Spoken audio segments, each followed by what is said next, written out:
Welfare, particularly as it relates to fish, these are obviously sentient animals. There is a responsibility on the farmer to practice good husbandry and to keep the welfare of the animals in mind. This is even more so for farmed animals than for wild-caught animals, because we are farming them and we're responsible for their whole life cycle. We have a responsibility there.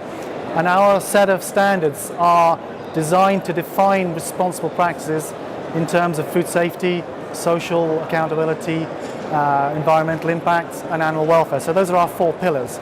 So we count animal welfare as critical to delivering responsibly produced modern products, and there's no way we can step aside from that responsibility. The future of welfare and aquaculture certification this is a very important issue, and it's one that's always changing. And I just think about where we are. 10 years ago, there was still a lot of debate about whether or not fish feel pain, and I think we've seen enough research recently that most experts will now believe that fish do feel pain.